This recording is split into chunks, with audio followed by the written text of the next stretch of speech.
Hi there. Welcome to another episode of Leadership Synergized, where our goal is to bring leadership nuggets and knowledge and wisdom from our guest. You heard from this individual, a very special person near and dear to me in my life and my heart. But what a great leader and some terrific words of advice that he offered last week. Coach and administrator Greg Gogel. Coach, great to see you again. Thank you for coming back. Thanks for having me, Kevin. Really enjoyed the first session and looking forward to this one as well. As I open the first session a bit, and we're going to jump in and hear from Coach Gogel, the people that's impacted him, and how he has utilized those that have come into his life to help him grow as a leader, as a person, as a father, as a spouse, as a son, and even as a friend in that regard. I think, and I can say this very clearly, no one represents the two L's in the still leadership model of serve, transform, influence, and inspire, love and lead more than this gentleman right here. Such love and respect for this man. He's been so successful, whether it's playing on the athletic fields or coaching on the baseball diamonds, in the classroom, the people, the character, the integrity that he's developed in them. And now his high school staff at Southridge High School in Huntingburg, Indiana, are blessed to have him serving them and the school community. Coach, again, much love. And let's jump in a bit because we wrapped up last week's episode, you and I both talking. I think we've learned lessons trying to live and fast forward, to use the Kenny Chesney song, or for my era, the old reel-to-reel or the cassette tape where you could fast forward and get to the song or the verbiage you wanted to. But yeah, when it comes to serving, certainly you've been focused on serving others and bringing value to others. One of the things that I've been challenged with, or I've challenged myself, and largely just because of my own failures and refusal to see maybe where I could grow at, was just that, serving self. Talk about obstacles you've had to overcome, people in your life who have helped you when it comes to the growth and development of Greg Gogel. I've made plenty of mistakes, Kevin. I'll say that. But in terms of serving self, I would, a lot of times, and I may have mentioned this before, but I would get so laser focused at the task at hand, and I wouldn't really ever stop and smell the roses per se, and really take a moment to, and it doesn't have to be long, but to show appreciation and celebrate those wins. And I would just move. As I've gotten older, I feel like I'm doing a better job of taking a moment and to really make those other people involved that help that achievement happen, show appreciation for the efforts, because they do. A lot of people sacrifice a lot of things in teams to make things, or the end result, that are positive reality. And so just taking a moment to be able to celebrate with them, so that you can, because it is hard. The work that we're in education, or in inspiring youth on an athletic field or whatever it may be, it's really difficult. Our product is always changing. And so to stay motivated and to continue to have greater gains, you got to stop and celebrate, and you've got to reflect upon what's maybe brought you there. And as we were talking before this, balance in terms of that, I'm trying to have a greater appreciation through my faith and whatnot, that I am not in control. No matter how much movement and how fast I want to go, I'm really not. It's bigger than me. And those interactions with yourself, I think I met you when I was 22 or 23 years old, and not in control. Things are happening, and I need to recognize them and appreciate them as they go. That's a fantastic point. And many of us, because of the business of our responsibilities on the job or with families, we look at growth and development on as, well, I've got to fly out of town and go to a 3-day seminar. I got to spend 3 days on a Zoom webinar type thing. But you are a great example, and I know we've spoke about this a number of times, engaging and connecting in every conversation opportunity you have and learning and growing there. Many times, because of the busyness of the day, I think we as humans and we as leaders, we miss those opportunities because we're trying to get this task done to be able to get the next one started. Yeah, I think as people are trying to figure out their leadership style, the one thing that I try to hold in high value is the power of personal connection and conversation. So I will sacrifice the time of what can be done oftentimes through an email or from my office with a phone call. I go to them. I would rather have the human interaction, and that's where, technology with Zoom and stuff like that's really enhanced.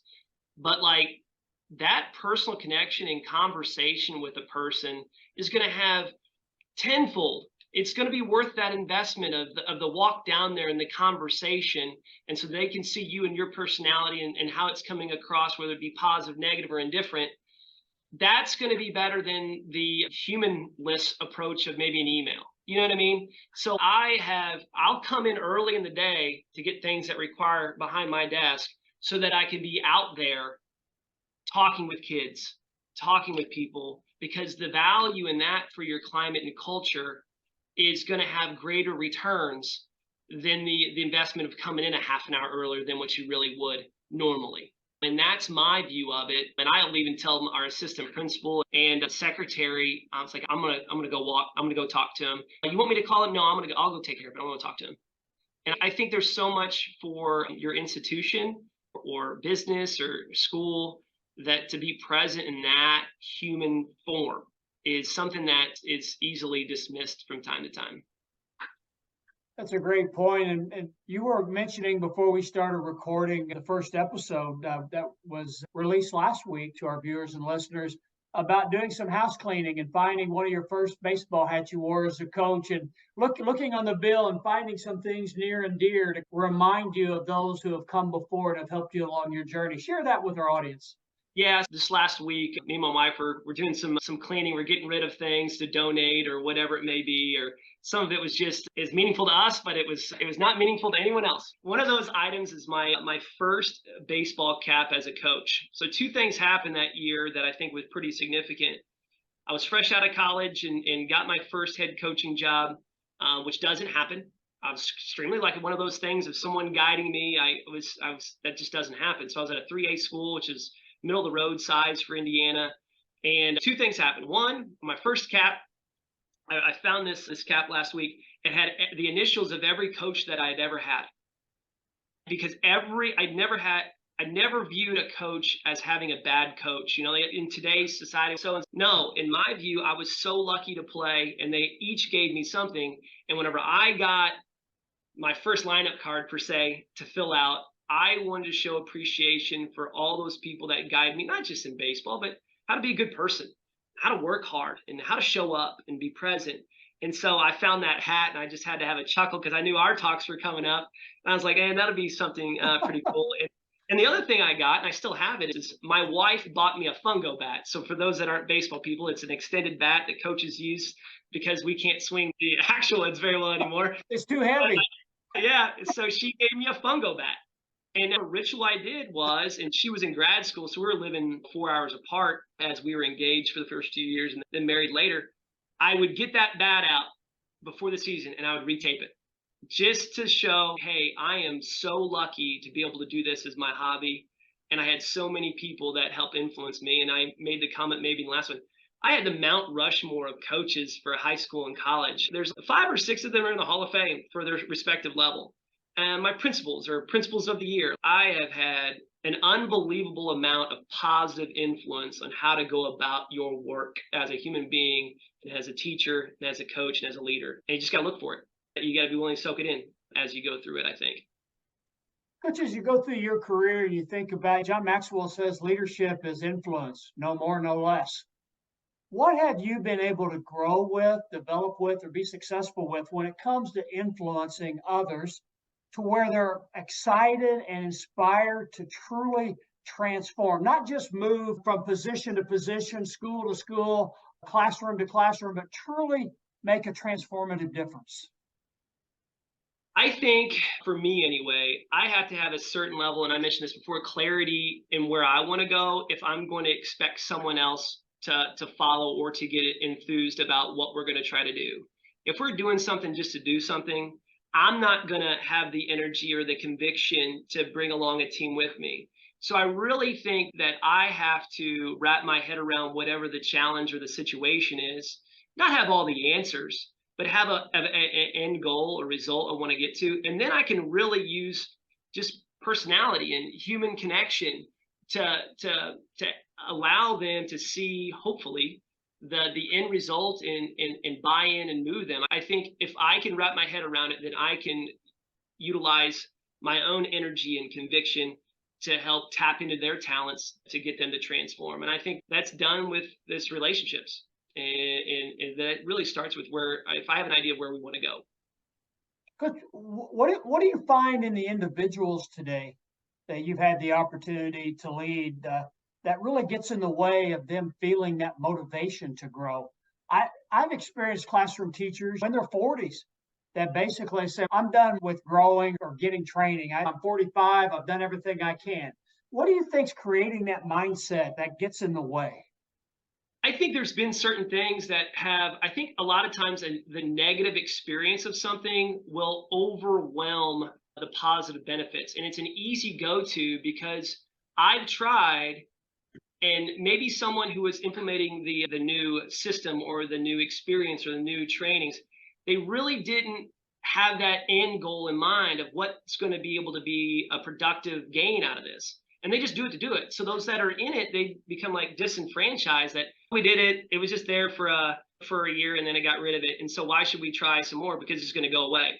I think as a leader, you really got to have an idea of where you want to go so that you can commit the resources, both your time and that it's going to sustain, right? And if you do that, oh, and he is going to check that. He is going to hold us accountable. It does matter. Oh, and now we're getting some wins here. They're showing in whatever data metrics. Oh, it's working. So if you, I promise, I make a promise to my teachers, and it is harder for some than others. Every organization has it is. I won't take us on a path. I promise you, I will not take us on a path that I do not believe in, that I will take us on one that I believe in rather than one that we're just going to do. Like, I promise you that if we're going to do something, we're going to do it. We're going to be held accountable to that. And we're going to see the benefits in it because we believe in it. And we're going to work hard at it. And I think those that are hard to move, they think you're going to forget about it. It was just something that we're doing because it's the new fad. But I think it's that balance in making almost like a contract with them. Like, I promise you, I'm not going to take us down a road that's not going to lead to positive ends for our kids and for yourself. I'll make you that commitment. But you need to make me the commitment. When we do pursue something, I need you to trust me. Okay? I need you to trust me. And I think that, and then if you walk the walk, then they're like, oh, okay, all right. And even those fringy ones that are really extremely hard to move, the masses in the middle that were hesitant and reluctant, they will be the overwhelming majority now. And those others they'll now come. Oh, okay, yeah. They're no longer the voices. The negatives are no longer the driving force. But I think it takes a certain level of vulnerability by the leader and giving something and promising things. And I know you can't make concrete promises. You know what I mean? You're going to make mistakes. But I think if they truly feel like you're vested in them and their time, then you're going to get a lot more wins. Well, Coach, you've just, for our listeners and viewers, these last few minutes in your response has really presented exactly the consistency, but more than anything, the modeling of constancy of purpose. And I define that in my experiences, that goes beyond what comes after the words. One of the things that I've noted throughout the past decade or so, our society at times seems to be so satisfied with the words that nothing has to come after it, so to speak. Decisions are made just off the words. What you're describing is a constancy of purpose that is backed up by coming alongside the individual and living it with them, not rolling it out and letting them go out on their own, providing that guidance and vision to keep them on track to the commitment that you've made with them. And then I also think constancy of purpose includes the connection that's lived, not just stated. Yeah, and I just said all those things, but it's hard. It's hard to do that, right? It's easy to just do something and it's hard to do that. But I think it's also, you have to find out what your strengths are. And I always felt like that my strengths were that of the communication and getting in there and realizing what we need to do and try to put a plan together and then live it with them. But I was not afraid of those hard conversations. And I wasn't afraid of that personal sit down conversation like we're having right now. And not that I don't have all the answers, but I want to learn. and I want to get better, but I think I know where we want to go. And by being able to have that personality trait, I think a little bit allows that strategy. There's a lot of strategies for success. That strategy works for me. And then I'm not afraid to just continue to work at it with them as they go through. Not everybody's cut from the same cloth, but that's what really works for me is that whatever we're going to pursue, we're going to try to pursue to excellence. But it's going to be a meaningful thing. We're not just going to do it because it's the fad. And that meaningful piece is where, as we get to the double L's and still, it's difficult to imagine when I look at leaders such as John Wooden, Duke's basketball coach Mike Krzyzewski recently retired, John Maxwell, Stephen Covey. I see individuals who love not only what they were doing, but love seeing others grow through them being there to help them. That's what I see in you, Coach. And to have sustained leadership effectiveness and excellence, we got to have that love part. And sometimes I've had experiences to where I know I haven't presented that well enough with the team, with the people as I should have. And I've experienced it where I've had leaders that I've worked with and for that I felt a big disconnect because the care, the love wasn't there in my viewpoint. And it depends on where you're at, and how your life experiences are. But I remember the first time I used the L word, and in terms of telling my kids, my team, my kids that I had in class, that I love them. And I'm gonna push you, and I'm gonna work at you, and we're gonna grind. But I get no greater joy than seeing the joy from anyone as a result of hard work or effort and achievement. Like, that is the only thing that I need. Like, seeing them, and sometimes it takes time for appreciation, and it takes time to really reflect upon the significance someone's had on your life. But that's all I need. It's not everybody needs money to live and pay bills. I was like, but in terms of like just that piece where they've had a teacher trying something new. They were really uncomfortable about trying something. They were really ingrained. So we did this risk board where they had to try, and it wasn't had to, but it was strongly suggested that once a month you try a new strategy that you've never done before. And it may not go well. It may be terrible. But it might be really good. And it may be transformative for your educational practice if you give it a try. No, I'm not going to get mad. I want you to try it.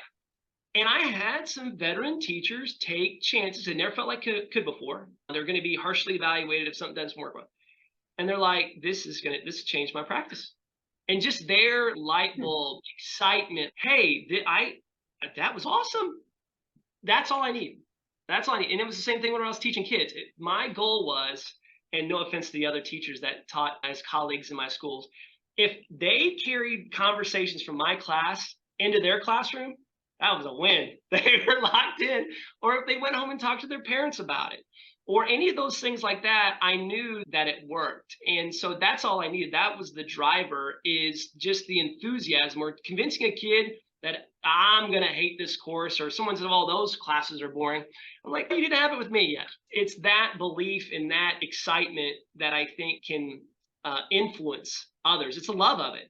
I chose this profession.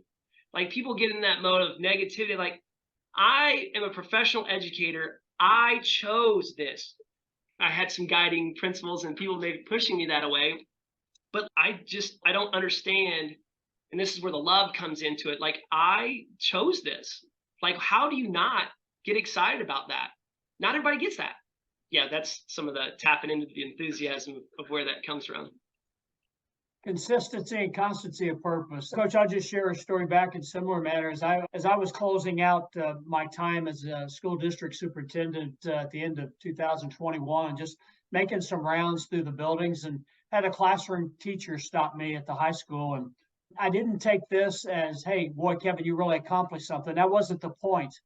But she stopped me, and for just a few minutes, she looked at me and basically said, these past 2 or 3 years, because this was a COVID era, I've heard you tell us through the video messages and the phone voicemails, the school messages that you've left us, you've told us that you've loved us. And last week, I started telling my kids that I love them in the classroom. And I can't tell you the difference I've seen in three specific students just by them hearing that. And that I've learned it's okay because we're brothers and sisters. We're all in this together. And how much simpler we can lay a path to live the golden rule if we can just share that love with one another. Yeah, and it's just treating people well. And I think it breaks down some of those barriers, of teacher, student, coach, kid.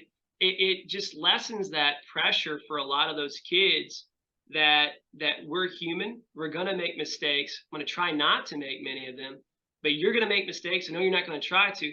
At the end of the day, man, I love you guys. I want to see you guys do great things. Each one of you in your own way are talented and can lead something. And it's not a cookie cutter where, Yeah. be the whatever you're going to be the best that you can in it. And I'm here to support you. And I think that was if you break down those barriers, and the first teaching job I had was an extremely challenging from a socioeconomic standpoint, from an educational attainment by their parents and broken. I think going into it and establishing those relationships and that approach allowed gains to happen. And so the engagement, and so they were taking the conversation in the class and going somewhere else. But I think it's because of that as a baseline, and it allowed us to move forward. Coach, thank you so much. And as we prepare to wrap up, just want to circle back a bit. And when you think about your career to this point, what's a lessons learned that maybe we've not talked about, or what's an impactful aspect that you really feel Greg Gogel would like to share with someone who maybe is just starting out at a similar spot you did 15, 16 years ago? I would say what allowed things to happen was that I had a pretty good idea of who I was as I was going and what I was going to bring to the table, whether it be from a work ethic standpoint, whether a willful learner standpoint. I think and then I had clarity. I visualized and had clarity of where I wanted to go. And now there's been a lot of mistakes in there, but I think if I have that sense of purpose, and I think that's what I mean by clarity of purpose, then it allows me to attack the day, and form relationships with conviction. I really mean it. I really mean, like, when we're having a conversation about the times we met each other, and it's a similar conversation I would have with other people. I really value the things that we talked about, the experiences we had as a learning thing, because it fit into my sense of things. I made those interactions or experiences. I had it fit into my sense of self, and that allowed me to attack things with clarity and conviction. And I just hope the people that I interact with can feel it, experience it. Great impact. Sorry, Coach. Coach, what's next for Greg Gogel? Obviously, there's more growth opportunities coming, not just titles or position. What's next for you? What's on the horizon? I think I've got two boys. They're 9 and 6. I want to continue to help them be the best version of themselves and be a good husband. I want to continue to try to be better there each and every day. I am really anxious about where we can take Southridge High School in our district, because it is such a great community. There's so many great things happening here from an early college standpoint. From my sons, they're both in a dual language immersion program. So Knox, my oldest, is almost fully fluent in Spanish, and he's 9. There's so many things. And I think the challenge for me is rethinking the high school experience. What is it?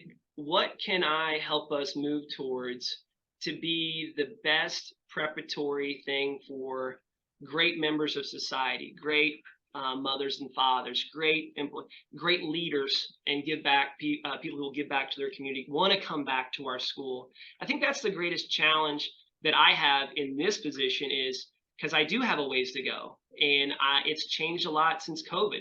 I never dreamed whenever I first started teaching so you can't predict the future, but can we strategically place ourselves to be the best for kids, and whatever that may be, and what does our institution need to look like to bring about those ends?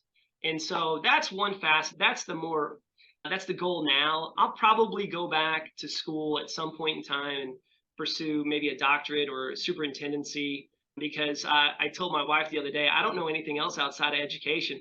I don't know. So it's got to be within that. So I'm looking forward to those challenges and what I can gain out of that, and hopefully give back. That's the big thing. Is if I'm doing a really good job as the principal, and I'm connecting with kids and the adults that lead kids, then that's going to have a great impact on the community. I am a steward that is here to try to help our people want to come back to our community after they finish, whether high school or college, and be a great representative of that. And that's my goal for them, because this is where I want my kids to go to school. The community is blessed to have you as their leader, my friend, and I know there's much success for and significance for everyone involved. Coach, someone watching or listening would just like to reach out and get some more of your knowledge. How can they find you? I am constantly, and probably too much, on my emails. If you go to our website at Southridge High School in Southern Indiana, you'll find on contacts my email. It's my last name, Gogel, G, the first initial of my last name, at swdubois@k12.in.us.